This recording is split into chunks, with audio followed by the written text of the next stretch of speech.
नमस्कार दोस्तों। पिपलवासा नाम का एक गांव होता है। यह गांव वैसे तो छोटा है, परंतु जनसंख्या की दृष्टि से बड़ा गांव है। तो इसके अंदर एक बाज़ार लगता है, मारवाड़ी का बाज़ार, जहां दूसरे गांव के लोग भी अपनी दुकान लगाते हैं और कारोबार करने आते हैं। इसी बाज़ार के अंदर एक सेट होता है, इसी गांव का होता है, वो पिपलवासा गांव का ही, जो बहुत बड़ा सेट होता है। उसके कई सारे नौकर काम करते हैं। मंगलवार के दिन वहाँ पर एक बड़ा सा मेला लग रहा था। तभी एक आदमी आता है उसी दुकान पर, उस सेठ की पर, और कहता है उनके नौकरों से कि मेरे को मालिक से मिलना है और बहुत ज़रूरी काम है। तो नौकर बोलते हैं कि आज मालिक आपसे नहीं मिल सकते, वो बहुत ही ज़रूरी काम में जा रहे हैं। वो जो आदमी आया था उसकी वेशभूषा किसी शहर, यानी मतलब कोई डाकू का तरह का उसका एक साला उड़ रखी थी और सिर पर काले कलर का एक तिलक निकला हुआ था। परंतु उसने कई बार गिड़गिड़ाया, प्लीज़ मुझे सेठ जी से मिला दो, सेठ जी से मिला दो। नौकर नहीं माना। तभी एकदम से सेठ जी वहाँ पर आ जाते हैं और बोलते हैं क्या लगा रखा है और कौन है ये आदमी। वो आदमी सीधा सेठ जी के पाँव पर गिर जाता है और उनको एक बात बताता है कि सेठ जी, मैं एक चीज़ लाया हूँ, उसको ख़रीद लेना, और अगर आपने वो नहीं खरीदी तो मैं आपको कभी यहाँ दिखाई भी नहीं दूंगा। सेठ जी को बात समझ में नहीं है, दिखाई नहीं दूंगा। सेठ जी ने कहा मेरे को तेरे से क्या मतलब। तो फिर उसने कहा आप काम की बात कीजिए, मेरे साथ आइए।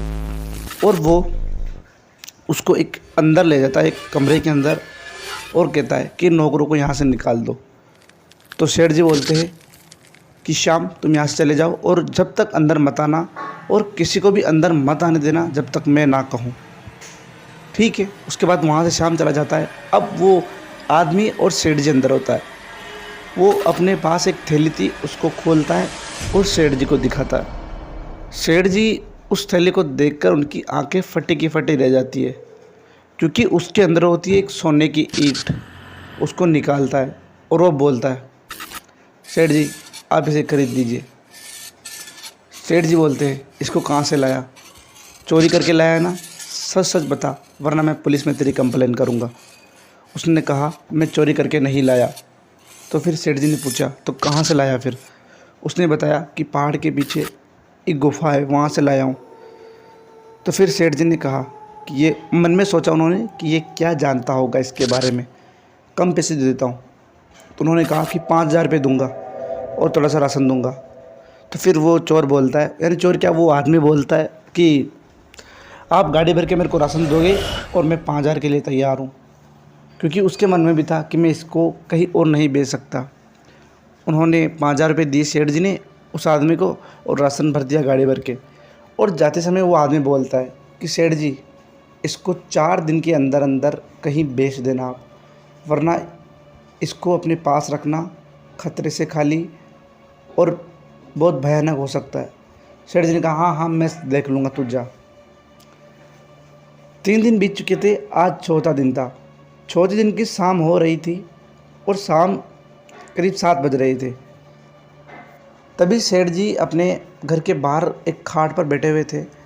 तभी उनको लालटेन में एक आदमी दिखाई देता है, और जब वो गौर करके देखते हैं तो वो वही आदमी होता है जो सेठ जी को सोने की ईंट देकर गया था। उसके बाद वो उसका पीछा करने लगते हैं। वो सोचते हैं कि कहीं ये उसी जगह पर जा रहा है जहाँ से सोने की ईंट लाया था पहले। तो उसके पीछे पीछे वो जाने लगते हैं।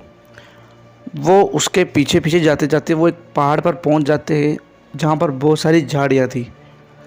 वो आदमी झाड़ी के पीछे जाता है और वहाँ पर एक बड़ा सा पत्थर होता है, उसको हटाता है और वो गुफा के अंदर जाने लगता है।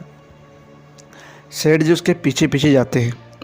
जाने के बाद एक सीढ़ी टाइप था जिससे वो अंदर उतर रहे थे। तो सीढ़ी पर उतरते उतरते वो ऐसी जगह पर पहुंच गए जहां पर सेठ जी की आंखें दंग की दंग रह गई, क्योंकि वो ऐसी जगह पर थे जहां पर सोने की खदान थी पूरी। हीरे मोती जवाहरात सब बिखरे हुए थे।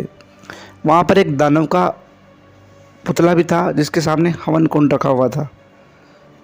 वो आदमी वहां पर जाता है और कुछ मंत्र पढ़ता है और हवन कुंड के अंदर आग लगा देता है। और जैसे ही उस आग के लपटे, यानी कि उसका धुआं उस दानव के कंकाल के यानी कि उस पुतले के ऊपर जाता है तो असली में रूप ले लेता है और बोलता है, मतलब असली में आ जाता है और बोलता है, मेरा क्या हुआ, मेरा शिकार। तो फिर उस आदमी ने कहा, ये सब घटना सेठ जी अपनी आंखों से देख रहे थे। तो फिर उस आदमी ने कहा कि मैंने वो सोने की ईंट एक सेठ जी को दी है और उनसे कहा भी है, अगर आपने 4 दिन के अंदर अंदर इसको कहीं और जगह नहीं बेचा तो आपका नाश हो सकता है। अब इंतज़ार करो, वो बेच देंगे तो ठीक, वरना तुम्हारा शिकार तुम्हारे सामने है। सेठ जी की ये बातें सुनकर सेठ जी दंग रह गए और उनकी सांसें थम गई। तभी सेठ जी के पीछे किसी का हाथ आता है और जब पीछे मुड़कर देखते हैं तो वो दानव खड़ा होता है। सेठ जी की गर्दन पर वो हाथ लगा देता है और सेठ जी की सांसें फूलने लगती है। तभी एकदम से सेठ जी की नींद खुल जाती है और वो देखते, अरे यार ये तो सपना था, कोई बात नहीं, चलो नुकसान तो नहीं हुआ, कुछ भी फालतू सोच रहा था। उन्होंने जब टाइम देखा घड़ी के अंदर तो घड़ी में 12:07 हो रहे थे। सेठ जी ने सोचा, अरे वाह, उसके 4 दिन पूरे हो गए और कोई नुकसान भी नहीं हुआ, फालतू की बात थी शायद सब। तभी सेठ जी की पत्नी की एकदम से अंदर से चिल्लाने की आवाज़ आती है। सेठ जी चौंक जाते कि एकदम से 12 बजे हो क्या रहा है घर के अंदर। वो जब घर के अंदर पहुँचे तो उनका बेटा फर्श पर खून में लथपथ होकर पड़ा हुआ था। जब सेठ जी ने पूछा कि क्या हुआ इसको, तो सेठानी ने बताया कि छत का जो पंखा था ये चलते चलते एकदम से गिर गया और अपने बेटे के ऊपर आकर गिर गया और इसकी यही मौत हो गई। उसके बाद सेठ जी कई दिनों तक पागलों की तरफ भटकते रहे।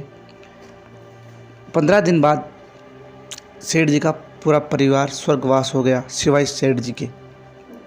उसके बाद सेठ जी ने अपनी पूरी घटना लोगों को बताई, परंतु सबने पागल समझकर छोड़ दिया। उसके बाद मेरे दादा ने मेरे को ये घटना बताई थी, परंतु मेरे दादा इस बात को सत्य मान रहे थे, क्योंकि मेरे दादा उन सेठ जी के यहाँ नौकरी किया करते थे और उन्होंने वो सोने की ईंट वास्तव में देखी थी। दोस्तों, कहानी अच्छी लगी हो तो वीडियो को लाइक कर दे, चैनल को सब्सक्राइब कर दे। मिलता हूँ आपसे अगली कहानी में, तब तक के लिए